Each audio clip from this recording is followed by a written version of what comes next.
The undefeated spirit of the golden boy. To understand the weight on the shoulders of Vinicius Jr., you have to go back to the dusty streets of São Gonçalo in Brazil. Most superstars are born with a silver spoon, but Vini was born with nothing but a dream and a pair of worn-out sneakers. When Real Madrid signed him at 16, the world didn't see a future king. They saw a gamble. They saw a kid who ran too fast for his own brain. A player who could dribble past 5 defenders only to kick the ball into the third row of the stands. For 3 long years, the Santiago Bernabéu, the most unforgiving stadium on earth, echoed with groans every time he touched the ball. He was a meme kid, the one his own teammates reportedly told others not to pass to. But while the world was laughing, Vini was sweating. He spent hours in the dark, long after the superstars had gone home to their mansions, practicing one thing, the finish. He was fighting a war against his own reputation, the toxic night in Lisbon. Fast forward 2026, and Vini had transformed. He was no longer the clumsy teenager. He was the most dangerous winger on the planet. But as his talent grew, so did the target on his back. Just last week, during a high-stakes Champions League battle against Benfica in Lisbon, the beautiful game turned ugly. Every time Vini touched the ball, a chorus of whistles followed. But it wasn't just football rivalry. After scoring a brilliant opening goal, Vini broke into his signature dance, a tribute to his Brazilian roots. Suddenly, the atmosphere shifted from competitive to poisonous. A Benfica player, Gianluca Bresciani, confronted with words that should never be heard on a pitch. The cameras caught Vini's face, not one of fear, but of deep, stinging pain. He walked to the referee, pointing toward the stands where fans were making monkey gestures. For 10 minutes, the world watched in silence as the game was halted. His teammates, led by the veterans who once doubted him, formed a circle around him, shielding their brother from hate. Even the legendary Jose Mourinho stepped off the bench to embrace him. Vini finished that game with tears in his eyes, but his chin remained high. The ghost of the Bernabéu, the football world, held its breath. People wondered, is this it?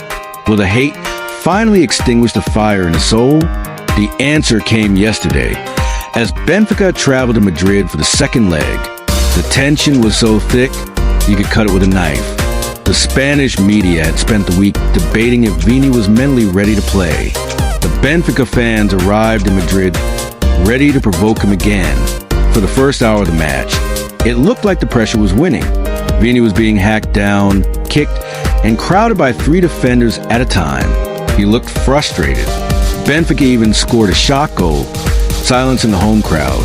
It felt like the old Vini might reappear, the one who would panic and lose his head. The critics were already typing their narrative of failure headlines. The King's Revenge. Then came the 75th minute, a moment that will be remembered in Madrid lore forever. Federico Valverde intercepted a pass and launched a long, curling ball into the path of Vinicius. In that split second, the technical mutation took over. Vini didn't just run. He looked like a shadow flickering across the grass. He bypassed the first offender with a nutmeg that left the man sitting on the turf. He faked a shot, sending the goalkeeper diving the wrong way, and then calmly, so calmly it was scary, dinked the ball into the empty net. The Bernabéu didn't just cheer, it roared. But Vini wasn't done. 5 minutes later, he did it again. He cut inside from the left, skipped past 2 more sliding tackles, and unleashed a rocket into the top corner. 3-1. The game was over. The tie was won. The dance of defiance. As the final whistle blew, Vini didn't run to the locker room to hide.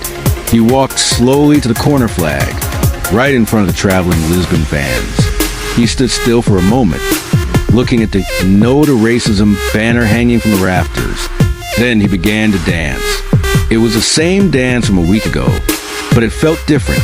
It was slower, more powerful, and filled with pride. He pointed to his skin, then to the Real Madrid badge, and finally to the sky. He had taken all the insults, the racism, the memes, and the pressure, and he had turned them into gold. Yesterday, he didn't just win a football match. He won a battle for his dignity. He proved that you can try to break a king, but you can never stop him from reigning. Vinicius Jr. is no longer just a player. He is a symbol of the man who refused to stay down.